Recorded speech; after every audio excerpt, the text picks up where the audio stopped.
Hey folks, this is Manuel from Steadybit.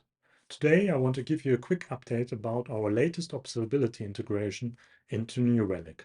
You can find the New Relic integration as an extension in the Reliability Hub of Steadybit and easily install it by following the installation instructions. Let me show you what new features you will have as soon as you have done that. In my Steadybit platform, I'm actually benefiting from the automatic discovery of New Relic accounts as well as New Relic workloads. And I can use those in my Steadybit experiments in order to check, for instance, for incidents or critical events which are related to the account or workload in order to validate my observability strategy. So is New Relic noticing whenever something goes sideways? Is it alerting properly?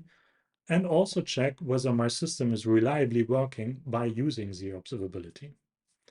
For instance, I've created an experiment where I'm actually blocking a specific deployment, and this way it will be not available and going down. I'm expecting New Relic to alert me about that in order to take action.